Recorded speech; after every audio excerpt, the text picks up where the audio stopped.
Assalamualaikum warahmatullahi wabarakatuh. Perkenalkan, nama saya Jihan Faula Sabrina dengan nomor NIM 12 11 22 1212003 dari Prodi Ilmu Komunikasi. Di sini saya akan menjawab soal ujian tengah semester mata kuliah Komunikasi Organisasi. Untuk soal yang pertama, di sini saya akan ambil dari sesi 3, yaitu teori struktural klasik, mengasumsikan bahwa organisasi sebagai tempat wadah berkumpulnya orang-orang yang diikat dalam sebuah aturan-aturan yang tegas dan melaksanakan kegiatan-kegiatan yang telah terkoordinir secara sistematis dalam sebuah struktur guna mencapai tujuan yang telah ditetapkan. Saya akan ambil dari organisasi sosial ya.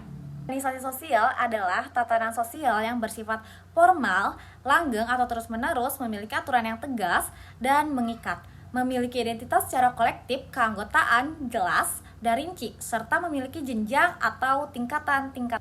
Adapun ciri-ciri organisasi sosial ya, yang pertama, penggunaan batasan operasional yang jelas. Seperti pada pertemuan kedua, kita disuruh bikin struktur organisasi, memiliki peranan masing-masing, seperti ketua seperti apa, sekretaris seperti apa, terus bendahara ya kayak gimana. Terus ada juga yang memiliki identitas organisasi yang jelas, seperti organisasi masyarakat seperti PP ya, Pemuda Pancasila.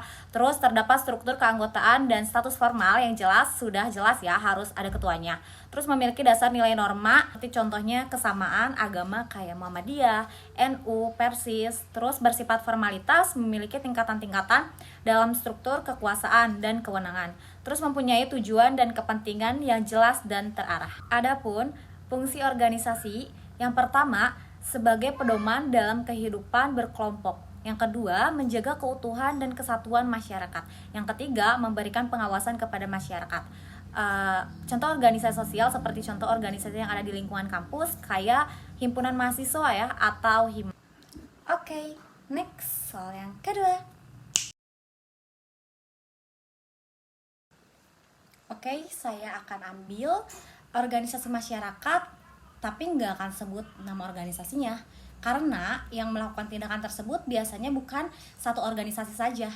Apalagi di Indonesia, banyak organisasi masyarakat, tapi gak semua organisasi melakukan hal ini ya. Hanya beberapa. Dan untuk membentuk organisasi itu dibutuhkan anggota perizinan, struktur organisasi, tujuan organisasi, dan banyak lagi. Oh ya, dan juga pastinya butuh pendanaan untuk sebuah organisasi tetap berjalan, dan biasanya organisasi menjual jasa agar mereka mendapatkan pemasukan, seperti menjual jasa menjadi leasing, konsultan hukum, pengacara, dan lain-lain. Saya akan ambil masalah di bagian penjualan jasa leasing. Karena leasing kadang melakukan tindakan semena-mena dan tiba-tiba memberhentikan sebuah motor untuk diambil tanpa adanya perjanjian secara tertulis bahwa motor ini harus ditarik, bukan secara paksa, dan mengambil motor dengan memberhentikan di jalan kayak, maaf ini motor harus saya tarik, terus langsung diambil gitu aja.